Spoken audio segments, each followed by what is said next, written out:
नमस्कार मित्रों, मेरे स्पिरिचुअल कनेक्ट पे आप सभी लोगों का हार्दिक अभिनंदन है। मित्रों, आज भारत देश के लौह पुरुष आयरन मैन सरदार वल्लभ भाई पटेल का जन्म दिवस है, जो कि एकता दिवस के रूप में मनाया जाने लगा है।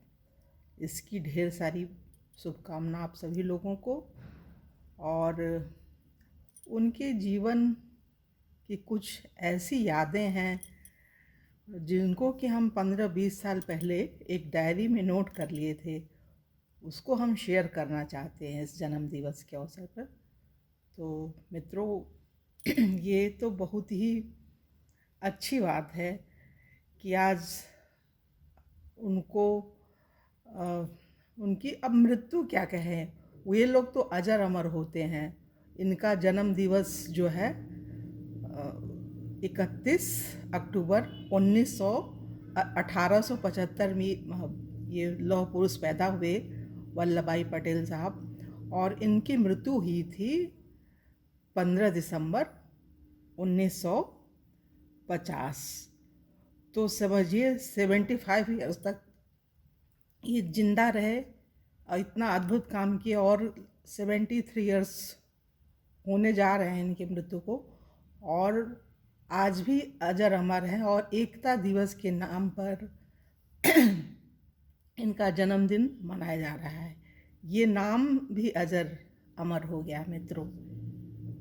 ये नाम जो है अजर अमर हो गया है। इनका नाम नेशनल यूनिटी डे, राष्ट्रीय एकता दिवस के रूप में मनाया जा रहा है। तो इन्होंने इतना अद्भुत कार्य किया कि एक प्रसंग आता है जिसमें कुछ लोग कांग्रेसी नेता थे, वो उनके घर आए हुए थे। तो उसके बारे में हम आप लोगों से कुछ बताना चाह रहे हैं, इसको ध्यान से सुनिए मित्रों। एक बार सरदार वल्लभ भाई पटेल की बेटी मणिबेन उन्हें दवा पिला रही थी। पटेल साहब बीमार हो गए तो उन्हें वो दवा पिला रही। इतने में ही वरिष्ठ कांग्रेसी महावीर त्यागी अपने कुछ साथियों के साथ कमरे में दाखिल हुए। बातचीत के दौरान देखा कि उनकी धोती में जगह जगह पेबंद लगे थे। मतलब उनकी जो बेटी थी मणिबेन जी, उनकी धोती में पैबंद लगे थे, मतलब फटी हुई थी। तो उन्होंने कुछ उसको सील वील के सही कर लिया था। त्यागी जी ने यह देख कर कहा कि मणिबेन, तुम तो अपने को बहुत बड़ा आदमी मानती हो। तुम एक ऐसे बाप की बेटी हो जिसने साल भर में इतना बड़ा चक्रवर्ती साम्राज्य स्थापित कर लिया, जितना न तो अकबर का था न अशोक का।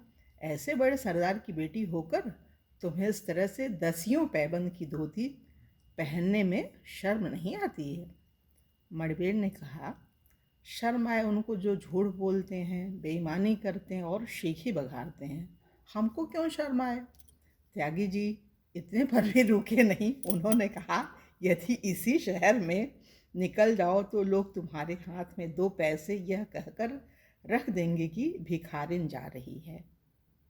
यह बात सुनकर सरदार साहब भी खूब हंसे। यह तो बहुत अच्छा हो गया है, मेरी दवाइयों के लिए पैसे इकट्ठा कर लेगी। इतने में वहीं पे डॉक्टर सुशीला नायर भी बैठी थी।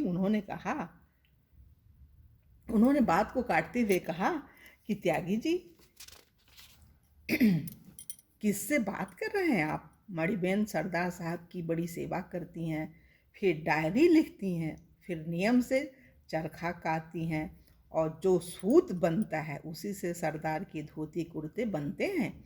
आपकी तरह पटेल साहब का कपड़ा खद्दर भंडार से थोड़े ही आता है। जब सरदार साहब की धोती कुर्ते, ये बहुत बड़ी चीज़ है मित्रों, ध्यान से सुनिए। जब सरदार साहब के धोती कुर्ते फट जाते हैं तब उन्हीं को काट कर मणिबेन अपने लिए धोती और ब्लाउज बनाती हैं। उपस्थित लोग अवाक हो सारी बातें सुन रहे थे। सभी के मुख से एक साथ निकला, ओह, इतनी पवित्र आत्मा है मणिबेन। तब तक सरदार बोल उठे, अरे भाई, गरीब आदमी की बेटी है, अच्छे कपड़े कहाँ से लाए। उसका बाप कोई कमाता थोड़े ही है। उन्होंने अपने चश्मे का केस दिखाया जो लगभग 20 वर्ष पुराना था। इसी तरह 30 बरस पुरानी घड़ी और एक कमान का चश्मा देखा जिसके दूसरी ओर धागा बंधा हुआ था। मतलब कि वो टूट गया था एक साइड का उनका हिस्सा, तो उन्होंने तागा लगा लिया था। स्वतंत्र भारत के पहले गृह मंत्री और उप प्रधानमंत्री के परिवार की यह स्थिति देखकर सभी लोग हतप्रभ रह गए। मणिबेन ने बात आगे बढ़ाते हुए कहा, शोभा की परिभाषा बदलनी होगी, इसके सार को पहचानना होगा।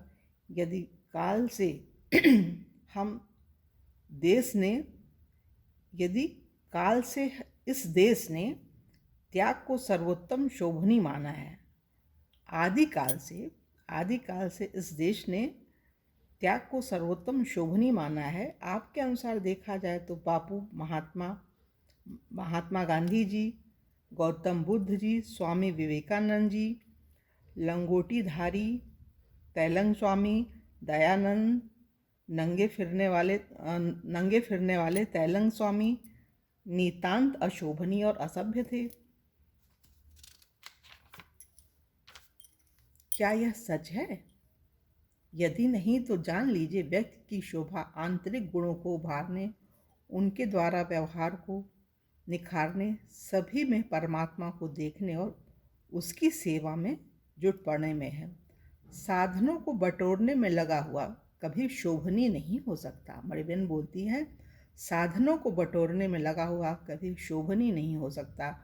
उसे स्वर्णालंकारों के भार से दबा हुआ देखकर भी पाखंडी लालची ही कहा जाएगा।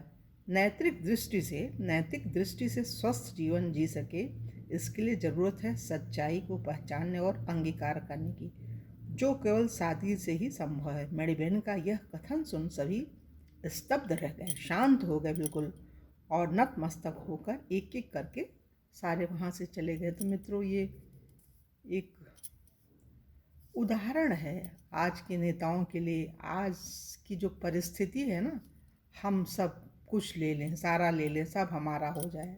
नेता माने जैसे भगवान ही हो गया है, उसके पास सब कुछ है, पैसा है तो सब कुछ। आज अर्थ का युग है ना, तो पैसे को ही लोग इतना महत्व दे रहे हैं, काम को नहीं, और सच्चाई अच्छाई को नहीं, नीति न्याय को नहीं, बस प्रतिष्ठा में लगे हुए हैं। हम प्रतिष्ठित माने दिखावे का। एक प्रतिष्ठा वो होती है जो स्वभावगत होती है, जैसे मणिबेन की थी, सरदार वल्लभ भाई पटेल की थी, तभी तो आज एकता दिवस के रूप में उनके जन्म दिवस को मनाया जा रहा है।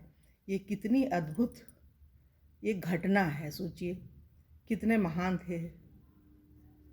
उन्हें किसी चीज़ की कोई लालसा नहीं थी। हमने सुना था मित्रों कि जब वोटिंग हो रही थी कि स्वतंत्र भारत का पहला प्रधानमंत्री कौन बने, तो उसमें जवाहरलाल नेहरू और सरदार साहब की बात हुई, वल्लभ भाई पटेल की।